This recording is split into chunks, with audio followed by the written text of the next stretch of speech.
எல்லோருக்கும் வணக்கம் நண்பர்களே. டிசிஎஸ் ஷேர்ல இப்ப என்டர் ஆகுறவங்க ஷார்ட் டேர்முக்காக என்டர் ஆகுறாங்களா அல்லது லைஃப் டைம் ஆப்பர்ச்சுனிட்டி அப்படின்ற ஒரு விஷயத்துக்காக என்டர் ஆகுறாங்களா அப்படின்றது இந்த வீடியோல பார்க்க போறோம். ஃபர்ஸ்ட் ஆஃப் ஆல், நிஃப்டி ஒரு சூப்பர் ஹீரோ மாறிங்க அப்படின்னு நம்ம சொன்னோம்னா, இவனா ஒரு சூப்பர் ஹீரோன்னு சொன்னீங்க அப்படின்ற மாதிரி யாருக்குமே நம்பிக்கை வராது. சோ இப்ப இருக்கக்கூடிய நிலைமையில இந்த நிப்டி 24,000க்கு கீழே போயிட்டாவே எங்களுக்கு நம்பிக்கை இல்ல.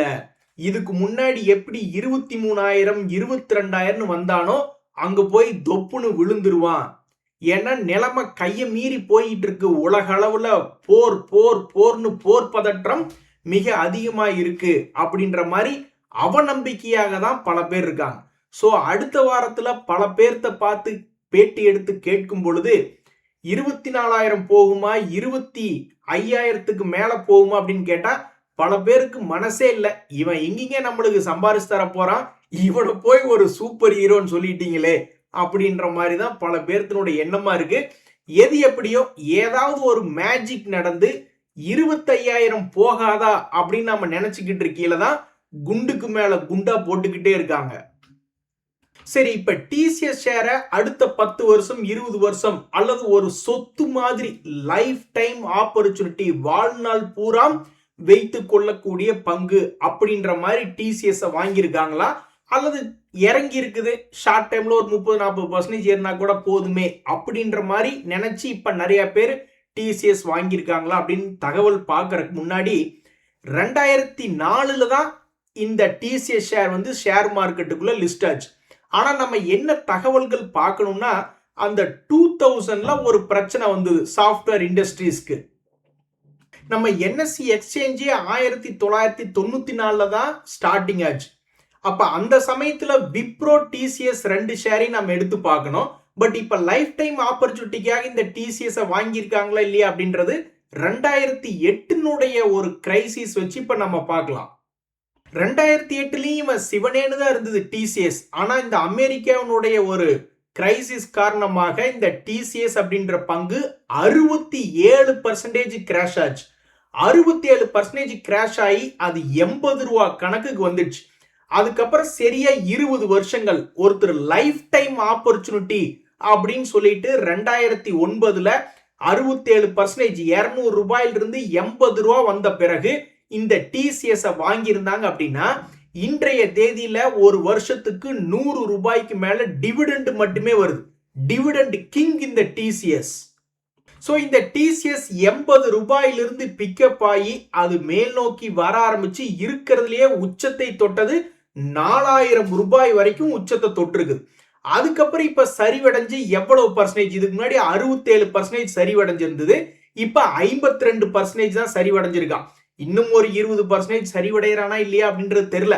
பட் அங்க சரிவடைஞ்சாலும் அவன் லைஃப் டைம் ஆப்பர்ச்சுனிட்டியா இருந்தா மறுபடியும் 4,000 தாண்டி போகத்தான் வேணும்.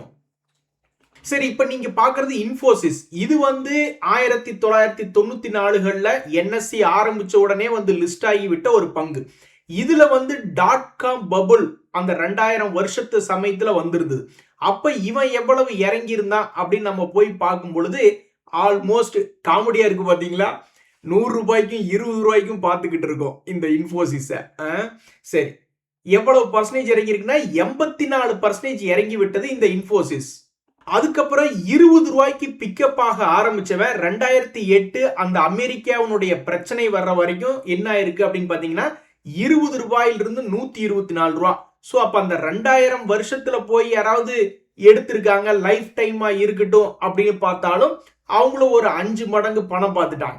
2008ல யாராவது அந்த அமெரிக்காவினுடைய கிரைசிஸ்ல பணம் போட்டிருந்தாங்கன்னா அதுவும் ஒரு 40 ரூபாய் ரேஞ்சில் சுத்திக்கிட்டு இருந்திருக்கு, இல்ல ஒரு 100 ரூபாய் ரேஞ்சில் சுத்திக்கிட்டு இருந்திருக்கு.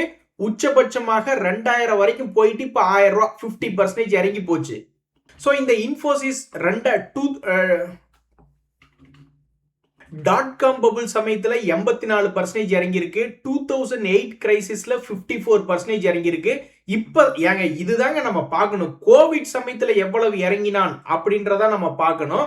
சோ கோவிட் சமயத்துல அது எவ்வளவு பர்சன்டேஜ் இறங்கி இருக்கு அப்படின்னு பார்த்தா 39-40% தான் இறங்கி இருக்கான். இப்ப மொத்தத்துக்கு எவ்வளவு பர்சன்டேஜ் இறங்கி இருக்கு அப்படின்னு பார்த்தோம்னா 43% இறங்கி உள்ளது. இதுக்கு மேல நம்ம பார்த்துட்டே போலாம். விப்ரோ ஷேருக்கு வேணாலும் எடுத்து வச்சுக்கோ வந்து பார்த்துக்கிட்டே இருக்கலாம். ஆனா எப்படி பார்த்தாலும் கணக்கு ஒண்ணுதான். ஒரு மிகப்பெரிய கிராஷ் வந்ததுக்கு அப்புறம் 2000, 2008, 2020 இந்த 3 சரிவுக்கு பிறகுமே வாங்கினவங்களுக்கு மிகப்பெரிய ஒரு லைஃப் டைம் ஆப்பர்ச்சுனிட்டியா தான் இருந்திருக்கு. ஷார்ட் டைம்னா 10-20% தானே லாபம் சம்பாதிச்சு தரணும், அதுக்காக தானே என்டர் ஆயிருக்கணும்.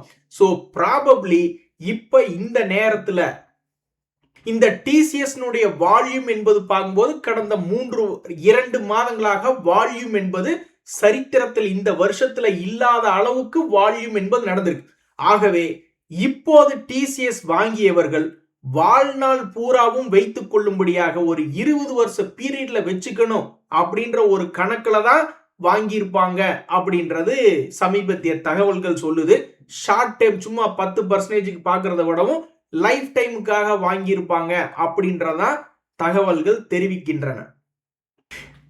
நண்பர்களே, வெங்காய வெடிய பத்த வச்சு ரோட்ல போடுறா ஊரே திரும்பி பார்க்கும் அப்படின்னு சொன்னா அவன் வெங்காய வெடியை பத்த வச்சு வேட்டிக்குள்ள போட்டுட்ட மாதிரி மார்க்கெட்டையே குலுக்கிறதுக்காக வரிசையாக செய்திகள் இருக்கின்றன.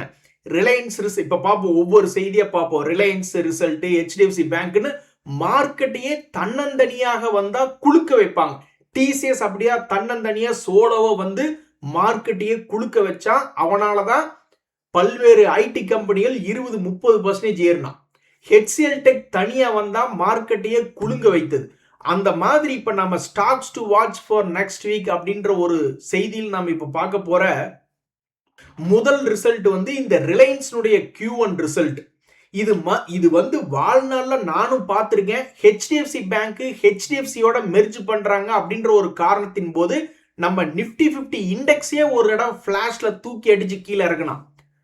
அதே மாதிரி டிசிஎஸ், அதே மாதிரி இன்ஃபோசிஸ், இவங்க எல்லாம் 5%, 10% சமீபத்தில் நம்ம எல்லாருமே பார்த்துருக்கோம். இப்போ கோவிடுக்கு அப்புறம் மார்க்கெட்டை டெய்லி நாம பார்க்கக்கூடிய ஆட்கள் இது எல்லாமே மார்க்கெட்டையே 1000 பாயிண்ட்கள் ஏற்றி இறக்கிட்டு இருந்தேன்.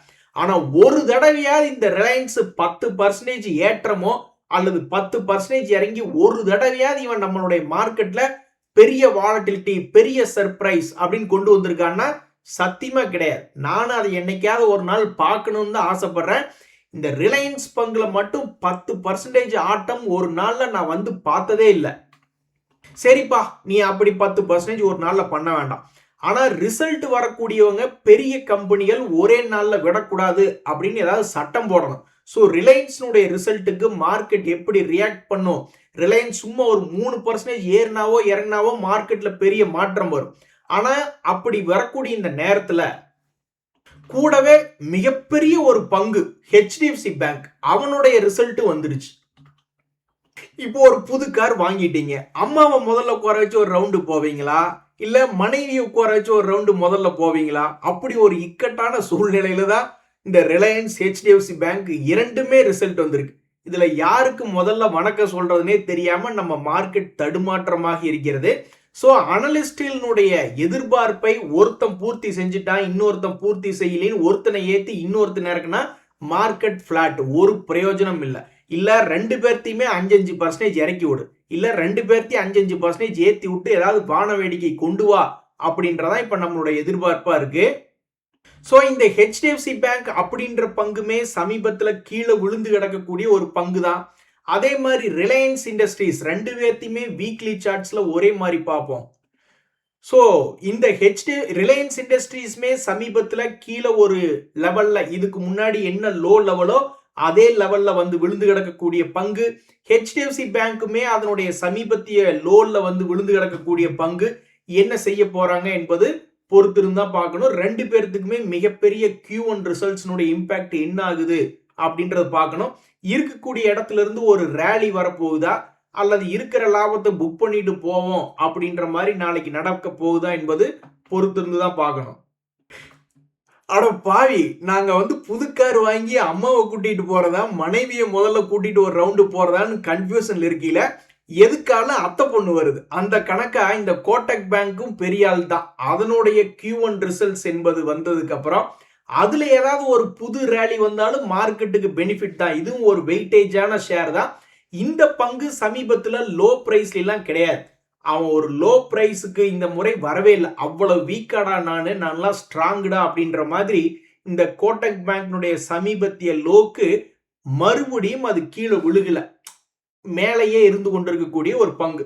ஸோ அவனுக்கு 2 பேர்த்துக்கு, அதாவது அவங்க 2 பேர்த்தையும் கூப்பிட்டு ஒரு ரவுண்டு போறதை விட அத்தை பொண்ணை கூட்டிட்டு முதல்ல ஒரு ரவுண்டு போயிட்டா கூட பரவாயில்லையே அப்படின்ற மாதிரி இப்போதைக்கு இந்த கோட்டக் பேங்க் தான் துடியா துடிச்சுக்கிட்டு நின்றுக்கிட்டு இருக்கு. ஸோ கோட்டக் பேங்க்னுடைய ரிசல்ட்னால அது பெருசா ஒரு 3% 5% மேல் நோக்கி ஏறி வந்து நம்ம மார்க்கெட்டை காப்பாத்தி நம்ம மனசை சந்தோஷப்படுத்துமா? சந்தோஷம் எங்க இருந்து வரும்? அவங்க கிட்ட பேசினாதான் வரும். இவங்க கிட்ட பேசினா வருமா? வராது. ஸோ கோட்டக் பேங்கை தான் இப்போதைக்கு பெரிய அளவுல பல ட்ரேடர்ஸ் நம்பி இருக்காங்க. நாளைக்கு தேதியில கோட்டக் பேங்க்ல பெருசா ஏதாவது மாற்றம் வருமா அப்படின்ற மாதிரி. அட கடவுளே, இது என்ன இவ்வளவு பெரிய கன்ஃபியூஷன்? இது என்ன மாமா பொண்ணா? தெரியல. ஸோ ஆக்சிஸ் பேங்க்குமே மிகப்பெரிய ஒரு ஜாம்பவான். ஏன்டா எல்லாரும் ஒரே நேரத்தில் ரிசல்ட் கொடுத்து இப்படி கன்ஃபியூஸ் பண்றீங்க அப்படின்ற மாதிரி. அதாவது பிரைவேட் பேங்க்குகள்ல ஹெச்டிஎஃப்சி பேங்க் வேணா பெரிய ஆளா இருக்கலாம், ஆனா சம்பாரிச்சு கொடுத்தது அப்படின்னு பார்த்தோம்னா ஷேர் ஹோல்டர்ஸை இப்போ வரைக்குமே சந்தோஷத்துல வச்சிருக்கிறது அப்படின்னா இந்த ஆக்சிஸ் பேங்க் தான். ஏன்னா அது 200 டேஸ் மூவிங் ஆவரேஜுக்கு மேல இருக்கு. அது மேல இருக்குதுன்னாவே அந்த ஆக்சிஸ் பேங்கை வச்சிருக்கக்கூடிய பல பேரும் இன்றைய தேதியில் எடுத்து பார்த்தா கூட லாபத்தில் இருக்கிறதுக்கு தான் வாய்ப்புகள் அது. ஏன்னா அது 200 டேஸ் மூவிங் ஆவரேஜை விட மேல இருக்கு. அப்ப கீழே வந்து வாங்கினதுக்கு 2 ஆப்பர்ச்சுனிட்டி தான். ஒன்னு போன வருஷம் செப்டம்பர் மாசம், இன்னொன்னு இந்த வருஷம் மார்ச் மாசம். அதனால அந்த பசங்க எல்லாருமே சந்தோஷமா மகிழ்ச்சியா தான் இருப்பாங்க. ஸோ இந்த ஆக்சிஸ் பேங்க் மறுபடியும் அந்த பெருமையை தக்க வச்சு கொள்ளுமா? ஹெச்டிஎஃப்சி பேங்க் கோட்டக் பேங்கை விடவும் அதிகமான லாபம் சம்பாரிச்சு கொடுத்த ஷேராக இந்த ஆக்சிஸ் பேங்க் இந்த Q1 ரிசல்ட் சீசன் முடியறதுக்கு இன்னும் 2 மாசம் இருக்கு. அந்த டைம்ல இப்ப வந்திருக்கக்கூடிய Q1 ரிசல்ட்டை வச்சுக்கிட்டு இருக்குமா அப்படின்றது ஒரு முக்கியமான கேள்வியா இருக்கு. அவன் மட்டும் தன்னுடைய பழைய ஹையை தாண்டி போற மாதிரி இருந்தா மார்க்கெட் ஆட்டோமேட்டிக்கா மேல இழுத்துட்டு வரக்கூடிய வாய்ப்பு என்பது அதிகம். அதே மாதிரி இந்த எஸ் பேங்க் ஷேர்ல என்ன ஒரு செய்தி அப்படின்னு பாத்தீங்கன்னா, ஜப்பான்ல இருந்து இன்வெஸ்டர்கள் வந்து விட்டதுனால இப்ப நிறைய பேர்த்துக்கு என்ன ஒரு கான்பிடென்ட்னா, எப்படி அவன் 10 ரூபாய்க்கு 30 ரூபாய்க்கு இடையில தான் சுத்திக்கிட்டு இருப்பான் அப்படின்ற ஒரு கான்பிடென்ட் வந்துருச்சு. 10 ரூபாய்க்கு கீழே போனாலும் இந்த பேங்க் என்ன க்ளோஸ் பண்ணியா வச்சிட போறாங்க, ஜப்பான்ல இருந்து கூட முதலீட்டாளர்கள் வருகிறார்களே அப்படின்ற ஒரு சந்தோஷம் இந்த ஷேரை வச்சிருக்கிறவங்களுக்கு இருக்கு. ஆனா அந்த ஷேரை வச்சிருக்கிறவங்க அப்படி சந்தோஷமா இருந்தாலும் பணத்தை போட்ட ஜப்பான்காரங்களுக்கு இது ஒரு தடவையாவது பிரேக் அவுட் ஆகி 30 ரூபாயோ அல்லது 40 ரூபாயோ வந்து தொட்டா தானே சந்தோஷமா இருக்கும்.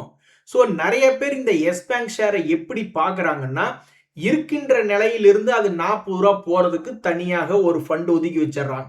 ஒருவேளை இவன் மறுபடியும் கீழே ஒரு 15 ரூபாய் 20 ரூபாய்ன்னு வந்து விழுந்ததுன்னா அந்த இடத்துல என்டர் ஆகிறதுக்கு இன்னொரு ஃபண்டை ஒதுக்கி வச்சிடறாங்க.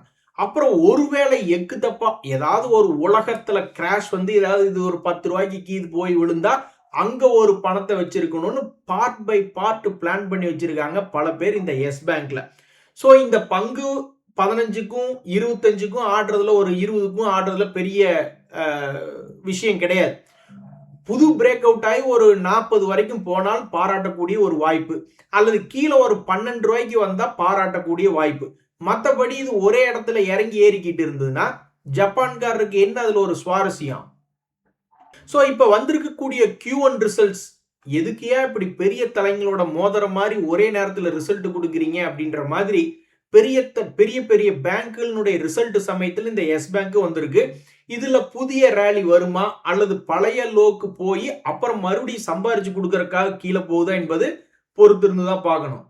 நண்பர்களே, பெரிய பெரிய பேங்குகளுக்கு நடுவில் இந்த வாரம் பேங்க் வாரம் அப்படின்ற மாதிரி, இது ஆக்சுவலா இது ஒரு காமெடி.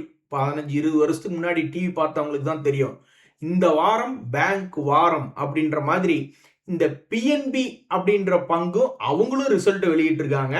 அது கரெக்டா 200 டேஸ் மூவிங் ஆவரேஜ் கிட்ட சுத்திக்கிட்டு இருக்கு. ஒன்றும் சாதாரணமான ஆள் கிடையாது பிஎன்பி. இந்த 2026ல மட்டும் தன்னுடைய 200 டேஸ் மூவிங் ஆவரேஜில் இருந்து கீழே ஒரு 13% பக்கம் விழுந்து ஒரு முறை, மறுபடியும் கீழே விழுந்து மறுபடியும் இன்னொரு முறை, 2 முறை சம்பாரிச்சு கொடுத்தான். 3வது முறையும் அதே மாதிரி ஒரு இடம் கீழே விழுகும், மறுபடியும் எடுத்து சம்பாரிச்சிடலாம் அப்படின்னு காத்துக்கிட்டு இருந்தாங்க. ஒரு மாசமா விழுகவே இல்லை. ஸோ இப்போ வந்திருக்கக்கூடிய ரிசல்ட் சீசன்ல ஏதாவது பேட் நியூஸ் மாதிரி மார்க்கெட் எடுத்துக்கிட்டு மறுபடியும் கீழே விழுந்து சம்பாரிச்சு கொடுக்கறதுக்காக அப்படி ஏதாவது ஒரு வேலையை செய்ய போகிறதா, அல்லது இருக்கின்ற இடத்திலிருந்தே ஒரு ரேலி வரப்போகிறதா, என்ன ஆக போகிறது இந்த பிஎன்பி அப்படின்ற ஒரு கேள்வி. அதே மாதிரி ஐடிபிஐ எவ்வளவு சின்ன சின்ன கம்பெனி பாருங்க. ஐடிபிஐயுமே தற்போது ஒரு பேட் நியூஸ்னால இவன் மட்டுமா கீழே விழுந்தான், எல்லாரும் கீழே விழுகுங்கடா அப்படின்ற மாதிரி பேங்க் கம்பெனிகளுடைய பேங்க் ஷேர்களுடைய கண்களில் விரல் விட்டு ஆட்டி விட்டுட்டான். இவனுடைய பேட் நியூஸ் வந்தது கிட்டத்தட்ட 3 மாதங்களுக்கு முன்னாடி அது விழுந்ததுக்கு அப்புறம் ஏறி விட்டது. எது எப்படியோ இந்த ஐடிபிஐ பேங்க், அதே மாதிரி இந்த பஞ்சாப் அண்ட் சிந்த் பேங்க், இதுவும் அந்த IOB Indian Overseas Bank Central பேங்க்னுடைய கேஸ் தான். எத்தனையோ பேங்க்குகள்லாம் மேலே வந்துட்டானே. இந்த 3 பேர் இப்படி பண்றது உண்மையிலேயே ரொம்ப மனசுக்கு சோர்வா இருக்கு. யோசிச்சு பாருங்க, யாராவது இங்க ஒரு 70 ரூபாய்க்கு வாங்கி 2 வருஷமா உட்காந்துக்கிட்டு இருக்காங்க, அவங்களுக்கு இன்னும் விமோச்சனமே வரல. இந்த கர்நாடகா பேங்க்கும் இதே மாதிரிதான் இருந்தான். அப்புறம் ஒரு பெரிய ஆள் ஒருத்தர் அதுல இன்வெஸ்ட்மெண்ட் பண்றாருன்னு சொன்ன நியூஸ் வந்த உடனே கர்நாடகா பேங்க்குக்கு மேல வந்துட்டான். ஸோ ஒரு ட்ரிகர் கிடைச்சது. இண்டஸ்இண்ட் பேங்க்ல அதே மாதிரி ஒரு காலத்தால் டைம் கரெக்ஷன் ஆயிடுச்சு. டைம் கரெக்ஷன் ஆனதுக்கு அப்புறம் அவனும் நியூஸே இல்லைனாலும் மேல வந்துட்டான். அப்போ உங்களுக்கு டைம் கரெக்ஷன்ல என்ன வருஷ கணக்குல வேணுமா? எத்தனை பேர் பணத்தை போட்டு சோர்ந்து போய் உட்கார்ந்துருக்காங்க. எது எப்படியோ அது போன்ற பல்வேறு பங்குகள் Q1 ரிசல்ட் சீசன்ல என்ன இம்பாக்ட் ஆகுது என்பது, பெரிய பேங்குகளோட ரிசல்ட் வந்திருக்கக்கூடிய இது போன்ற சில சிறு கம்பெனிகளுடைய ரிசல்ட்டும் அடுத்த வாரத்துல போக்கஸ்ல இருக்கு. இந்த ரிசல்ட் நியூஸ் போக நண்பர்களே, ஆர்டர் நியூஸ், மெர்ஜர் நியூஸ் போன்ற செய்திகள்லாம் சமீபத்தில் இருக்கு. இதுல இந்த அதாவது ஒரு பங்கு டிமெர்ஜ் ஆனாவோ மெர்ஜர் ஆனாவோ பல அனலிஸ்டுகள் ரீரேட்டிங் என்பது பண்ணுவாங்க. அது மாதிரி இப்ப இந்த என்பிசிசில சமீபத்தில் மெர்ஜர் நியூஸ் என்பது ஒன்னு இருக்கு. இந்த என்பிசிசியும் சாதாரண ஆள் நினைச்சுக்காதீங்க. இந்த ஷேர்னுடைய பாதையிலையும் பல ஸ்மார்ட் மணி கான்செப்டுக்காரங்க கோட்டை போட்டு வச்சுக்கிட்டு, அலர்ட் மெக்கானிசம் போட்டு வச்சுக்கிட்டு, எப்பாவது கீழே முக்கியமான சப்போர்ட்ல வரும் பொழுதோ முக்கியமான ரெசிஸ்டன்ஸ் வரும் பொழுதோ வாட்ச் பண்ணிக்கிட்டே இருப்பாங்க. எதுக்கு? இது ஒரு வாலட்டிலிட்டியான பங்கு, இறங்குவதும் ஏறுவதும் இவனுக்கு வாடிக்கையான விஷயம். ஸோ கரெக்டா 200 டேஸ் மூவிங் ஆவரேஜ் கிட்ட இருக்கும்போது இப்படி ஒரு மெர்ஜர் சம்பந்தப்பட்ட நியூஸ் வந்திருக்கு. இனி இவன் பெருசா கீழே இறங்கி மறுபடியும் 80 ரூபாய்க்கு வந்தாலும் கவனிக்கிறதுக்கு ஆள் இருக்கு. அதே மாதிரி மேல உச்சிக்கு 130 ரூபாய்க்கு போனாலும் 3 தடவை போய் வீணாத்தான் போயிருக்கான். அப்ப இந்த 4வது முறை வந்துச்சுன்னா பல பேர் இதை பாக்குறவங்க இப்ப என்ன நினைப்பாங்க, சரி மறுபடியும் இன்னொரு முறை 130 ரூபா வந்துச்சுன்னா லாபத்தை புக் பண்ணிக்கணும் அப்படின்ற மாதிரிலாம் கணக்கு போடுவாங்க இல்லையா? ஸோ அந்த மாதிரி வாலட்டிலிட்டியான பங்கு தான் இந்த என்பிசிசி இந்தியா. இதுல இந்த மெர்ஜர் நியூஸ் என்பது சமீபத்தில் வந்திருக்கு.